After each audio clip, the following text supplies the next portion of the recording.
منبر پر جلوگر حضرت علامہ غلام جیلانی حبیبی صاحب، وہ جمی ذوی الاحترام ذوی الاحتشام باصفا علماء کرام، حاضرین محفل، عزت ماں، پردہ نشین ماؤں اور بہنوں، السلام علیکم ورحمۃ اللہ وبرکاتہ۔ وعلیکم السلام۔ انتہائی احترام و عقیدت کے ساتھ اپنے اور ساری کائنات کے مرکز عقیدت، انیس بے کساں، چارہ ساز درد منداں، ہم غریبوں کے غم گسار، ہم فقیروں کی ثروت، شہر یار ارم، تاجدار حرم، نوبہار شفاعت، شب اسرا کے دولہ، نوشے بزم جنت، دانائے سبل، مولائے کل، ختم الرسل، خسرو خوباں، سیاح لامکاں، وجہ کل فکاں، در اللہ المکنون، سر اللہ المخزون، عالم ما کانا وما یکون، آب و گل انبیاء، جانو دل اصفیاء، مطلع ہر سعادت، مقطع ہر سیادت، خلاصہ کائنات، فخر موجودات، حضور احمد مجتبی محمد مصطفیٰ، ارواحنا فدا صلی اللہ تعالی علیہ وآلہ وصحبہ وبارک وسلم کی بارگاہ بے کس پناہ میں جس طریقے سے پڑھاؤں، بلند آواز سے میرے ساتھ مل کر پڑھیں۔ الصلاۃ والسلام علیک یا رسول اللہ، الصلاۃ والسلام علیک یا نبی اللہ، الصلاۃ والسلام علیک یا حبیب اللہ، وعلی آلک واصحابک یا نور اللہ، صلی اللہ تعالی علیہ وسلم۔ راہ پرخار ہے کیا ہونا ہے، راہ پرخار ہے کیا ہونا ہے، پاؤں افگار ہے کیا ہونا ہے، تیرے بیمار کو میرے عیسیٰ غش لگاتار ہے کیا ہونا ہے، دور جانا ہے رہا دن تھوڑا، دور جانا ہے رہا دن تھوڑا، کوچ تیار ہے کیا ہونا ہے، دل ہمیں تم سے لگانا ہی نہ تھا، اب سفر بار ہے کیا ہونا ہے، کل وہاں دید کا دن اور یہاں آنکھ بیکار ہے کیا ہونا ہے، اوروں سے چھپ کے کیے جس کے گناہ وہ خبردار ہے کیا ہونا ہے، بے شک۔ اور کیوں رضا کڑتے ہو ہنستے اٹھو، کیوں رضا کڑتے ہو ہنستے اٹھو، جب وہ غفار ہے کیا ہونا ہے۔ آج کی یہ خوبصورت ترین محفل قادری حبیبی کمیٹی کے نوجوانوں نے منعقد کی ہے، اور آج کا حسین و جمیل عنوان سرکار غوثیت مآب رضی اللہ تبارک و تعالی عنہ کی ذات ستودہ صفات ہے۔ سبحان اللہ، سبحان اللہ۔ اس سے پہلے کہ سرکار غوثیت مآب رضی اللہ تعالیٰ عنہ کی زندگی سے کچھ روشنی حاصل کی جائے، جس آیہ کریمہ کی تلاوت کرنے کا شرف حاصل کیا گیا ہے، اللہ پاک کی بارگاہ میں دعا ہے کہ اللہ رب العزت اس کے متعلق مجھے حق کہنے اور آپ سب کو حق سن کر اس پر عمل کرنے اور اسے عام کرنے کی توفیق عطا فرمائے، آمین۔ یقیناً ہزاروں کی تعداد میں عاشقان رسول کا یہ جمع غفیر اس بات کی غمازی کر رہا ہے کہ ہمارے دلوں میں کل بھی سرکار غوث اعظم کے لیے محبت تھی، اور آج بھی ہمارے دلوں سے ان کی محبت کو کوئی نکال نہیں سکا، آج بھی ان کی محبت ہمارے دلوں کے اندر سمندر کی موجوں کی طرح ٹھاٹھے مار رہی ہے۔ اللہ رب العزت عقیدتوں کے اس ماحول کو سلامت رکھے۔ اس سے پہلے کہ سرکار غوث اعظم کی زندگی کا کچھ ذکر ہو، میں پہلے غوث پاک کی تعلیمات کے بارے میں کچھ معروضات پیش کرنے کی سعادت حاصل کرنا چاہتا ہوں، اس لیے کہ آج ہم اللہ کے حبیب صلی اللہ علیہ وآلہ وسلم کے وصال کے بعد تقریباً 14 صدیاں بیتنے کے بعد ہم اپنی زندگی کے شب و روز گزار رہے ہیں. اور یاد رکھنا دور جس طرح سے میرے آقا علیہ الصلوۃ والتسلیم سے فاصلہ بڑھاتا جائے گا، جتنا میرے آقا علیہ الصلوۃ والتسلیم کے خیر القرون سے خوبصورت زمانے سے زمانہ دور ہوتا جائے گا، اتنی ہی غفلت بڑھتی جائے گی، اتنی ہی بے حیائی بڑھتی جائے گی، اتنی ہی بے برکتی بڑھتی جائے گی، اتنے ہی جرائم بڑھتے جائیں گے. اللہ اکبر. کل تک مسلمانوں کے حالات کو دیکھیں، اب مسلمانوں کے حالات کو دیکھیں. کل تک مسلمانوں کے دل میں اللہ کے خوف کا معاملہ دیکھیں، اب مسلمانوں کے دلوں کے حالات کو دیکھیں. کل تک مسلمانوں کے دلوں میں عشق رسول کا ماحول دیکھیں، آج کے مسلمانوں کے دلوں میں عشق رسول کا ماحول دیکھیں.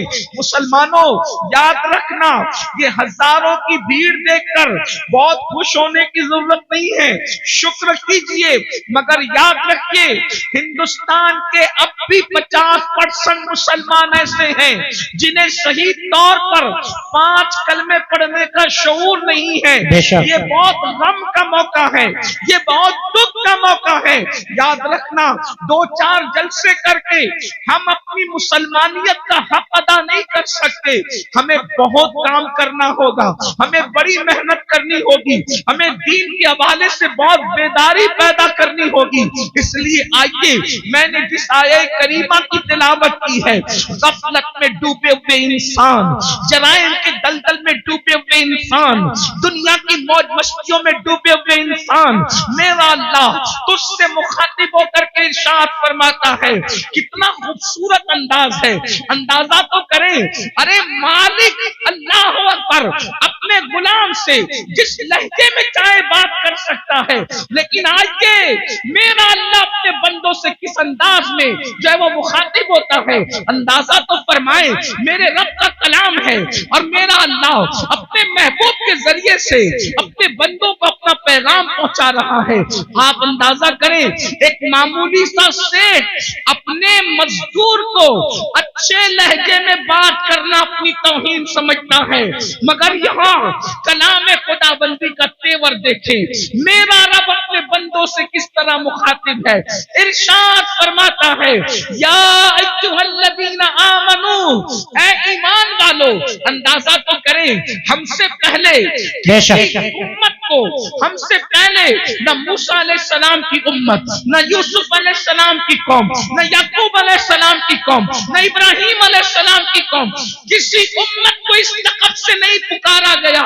اگر یہ پکارا جا رہا ہے تو صرف امت محمدیہ کو پکارا جا رہا ہے، اور اس کی وجہ یہ نہیں کہ ہم بہت بڑے ہیں، نہیں، بلکہ وجہ یہ ہے کہ اللہ نے ہمیں محبوب کی امت میں پیدا کیا. محبوب سے پیار ہے تو محبوب کی امت سے بھی پیار ہے. کیا کہا جا رہا ہے؟ اے ایمان والو، اے ایمان والو اتقوا اللہ، اے ایمان والو اللہ سے ڈرو. اور پھر وَلْتَنْظُرْ نَفْسٌ مَا قَدَّمَتْ لِغَدٍ، قیامت کے دن کے لیے تم نے کیا روانہ کیا، قیامت کے دن کے لیے تم نے کیا بھیجا، اپنی آخرت کی تیاری کے لیے تم نے کیا روانہ کیا. اس سلسلے میں غور کرو، اس سلسلے میں فکر کرو. اندازہ فرمائیں میرے پیارے آقا صلی اللہ علیہ وآلہ وسلم کے پیارے دیوانوں، ذرا غور تو کریں. اللہ رب العزت ہمیں فکر دے رہا ہے، مولا کریم ہمیں بیدار فرما رہا ہے. اللہ کی مشیت ہمیں غفلت سے نکالنا چاہتی ہے کہ اے ایمان والو اللہ سے ڈرو، اور کل کے لیے یعنی قیامت کے دن کے لیے تم نے تیاری کیا کی ہے. اس سلسلے میں غور کرو، اس سلسلے میں فکر کرو. اور اس کے بعد پھر کہا جا رہا ہے وَاتَّقُوا اللَّهَ، اور اللہ سے ڈرو. ان اللہ خبیر بما تعملون، کہ بے شک اللہ تمہارے اعمال کی خبر رکھتا ہے. یعنی رات کی تاریکیوں میں جو کچھ کرتے ہو اس کو بھی اللہ جانتا ہے، دن کی اجالے میں جو کچھ کرتے ہو اس کو بھی اللہ جانتا ہے. غفلت کی زندگی جی जीने वालों, मकान दुकान कारोबार पर इतराने वालों, अल्लाह अकबर। आइए, हमारी जिंदगी की 6 मंजिलें हैं, हमारी जिंदगी की 6 घाटियां हैं, हमारी जिंदगी के सफर के 6 मराकिज हैं। मिसाल के तौर पर हमारा पहला सफर मिट्टी से लेकर खमीर तक के था, हमारा दूसरा सफर बाप की पीठ से लेकर माँ के पेट तक था, हमारा तीसरा सफर माँ के पेट से लेकर दुनिया में आने तक था, हमारा चौथा सफर दुनिया से लेकर कब्र तक है, और 5वां सफर कब्र से लेकर हश्र तक है, और 6ठा सफर हश्र से लेकर या तो कोई खुशनसीब जन्नत में जाएगा, या तो कोई बदनसीब जो है वो जहन्नम का ईंधन बनेगा। ये 6 सफर है, ये 6 घाटियां हैं। अब देखो, 6 मंजिलें थी सफर की, 3 मंजिलें तो खत्म हो गई, 3 मंजिलें हम पार कर चुके। मगर याद रखना, दिल के कानों से सुनना, अगर आप ये तवक्को मुझसे लेकर के आए हैं कि मैं आपको मुफ्त में जन्नत बांटने के लिए बशारतें दूंगा, तो आप ये फिक्र अपने दिलो दिमाग से निकाल दें। उसकी वजह ये है कि मैंने आपकी खुशी की कोई बात नहीं करना, मैंने तो मौला की खुशी की बात करना है। इसलिए कि मुझे भी अल्लाह की रजा चाहिए और आपको भी चाहिए। याद रखिएगा, अल्लाह अकबर। लेकिन जो लोग सुन सकते हैं जरा तवज्जो से सुने। 3 मंजिलें हम तय कर चुके हैं, मगर तीनों मंजिलों में आमाल का कोई अमल दखल नहीं है। मिट्टी से लेके खमीर तक लाना अल्लाह का करम है, उसमें अमल का कोई अमल दखल नहीं है। उसके बाद बाप की पीठ से माँ के पेट तक आना, इसमें भी इंसान के अमल का कोई दखल नहीं है, ये अल्लाह रब्बुल इज्जत की मर्जी और मशीयत है। उसके बाद जो है अल्लाह अकबर, माँ के पेट से दुनिया में आना, इसमें भी अमल का कोई दखल नहीं है। लेकिन अब दुनिया से जो कब्र बेहतर होगी, इसमें अल्लाह ने अमल को जरिया करार दिया है। ईमान के बाद अमल सालेह, कब्र उसी की सौरेगी जिसके अमाल बेहतर होंगे, हश्र उसी का सौरेगा जिसके अमाल बेहतर होंगे, जन्नत में वही जाएगा ईमान के बाद जो अच्छा अमल करेगा। अब आइए ना, हमारी जिंदगी की 3 घाटियां बाकी है। नंबर 1 कब्र, नंबर 2 मैदान महशर, और नंबर 3 या तो जन्नत ठिकाना होगा या फिर उसके अलावा। अल्लाह अकबर। अंदाजा फरमाए मेरे आका सल्लल्लाहु अलैहि वसल्लम के दीवानों, अब मुझे बताओ, दुनिया के अंदर हम कितनी गफलत में जिंदगी गुजार रहे हैं। दुनिया के अंदर किस कदर गफलत का शिकार है। कोई दुकान कर रहा है, कोई मकान कर रहा है। दुनिया के अंदर इतने डूब गए, अल्लाह का नाम लेने की फुर्सत नहीं, अल्लाह की इबादत की फुर्सत नहीं। आइए, मैं बहुत तवील गुफ्तगू नहीं करूंगा, लेकिन एक बहुत अहम बात आपके कानों से गुजारना चाहता हूँ। अल्लाह अकबर, अल्लाह अकबर। एक मर्तबा सैयदना ईसा अला नबीना वाले सलाम अपने हवारियों के साथ, यानी अपने साथियों के साथ एक बस्ती से तशरीफ ले जा रहे हैं। जब आप बस्ती से तशरीफ ले जा रहे थे तो आपने क्या देखा कि बस्ती के लोग सब के सब मर के औंधे पड़े हुए हैं, औंधे मुंह पड़े हुए बस्ती के अंदर। अल्लाह के पैगंबर हजरत सैयदना ईसा अलैहि सलाम ने पूरी बस्ती को औंधे मुंह मुर्दा पड़ा हुआ देखा तो हजरत ईसा अलैहिस्सलाम ने इरशाद फरमाया अपने हवारियों से कि देखो, अल्लाह का अजाब आ गया इस बस्ती पर, ये बस्ती अल्लाह के अजाब की वजह से हलाक हो गई। अल्लाह ने इनको मारकर औंधे मुंह डाल दिया है, अल्लाह इनसे नाराज है। उस वक्त हवारियों ने पूछा, ए अल्लाह के मुकद्दस नबी, ये बताएं कि आखिर किस जुर्म की वजह से इन पे अजाब आया, अजाब आने की वजह क्या है। तो हज़रत ईसा अलैहिस्सलाम ने पूछा, मौला मेरे हवारी ये जानना चाहते हैं कि इन पर अजाब क्यों आया, अजाब आने की वजह क्या थी। तो उस वक्त अल्लाह रब्बुल इज्जत ने वही फरमाई, ईसा जब रात तारीख हो जाए, जब रात अंधेरी हो जाए, तो उस वक्त रात की तारीकी में आप आवाज दीजिएगा, आप आवाज लगाइएगा, तब आपको ये बताएंगे कि किस वजह से इन पर अजाब आया, अजाब आने की वजह क्या है। अल्लाहु अकबर। जब रात तारीख हो गई तो हजरत सैयदना ईसा अला नबीना वाले सलाम ने एक आवाज लगाई, बस्ती वालों ये बताओ किस वजह से तुम अजाब में गिरफ्तार हो गए। अब दिल के कानों से सुनना, एक बंदे की जो लाशें औंधे मुंह पड़ी हुई थी, औंधे मुंह पड़ी हुई लाशों में से एक लाश से आवाज आई, ए अल्लाह के पैगंबर ईसा अलैहिस्सलाम, हमको जो अजाब में गिरफ्तार किया गया उसकी दो वजह थी। नंबर एक, हम दुनिया की मोहब्बत में मुब्तला थे, हम दुनिया की मोहब्बत में गिरफ्तार थे। आगे की गुफ्तगू करने से पहले अब जरा मुझे बताओ, ये जो आपके ज़हन दिमाग में खप्त है कि हम कुछ भी कर लें हम पर कोई अजाब नहीं आएगा, ये बात सही नहीं है। अल्लाह अकबर, उसकी तफसील ये है, उम्मते मुहम्मदिया होने की वजह से इज्तिमाई अजाब इस कौम पर नहीं आएगा, यानी पूरी कौम हलाक नहीं होगी, मगर इंफिरादी अजाब जो जैसा करेगा वैसा उसको भरना पड़ेगा। कुरान कहता है, वमा असाबकुम मिन मुसीबतिन फबिमा कसबत ऐदीकुम, कि तुम पर जो भी मुसीबत आती है वो तुम्हारे अमल की वजह से आती है।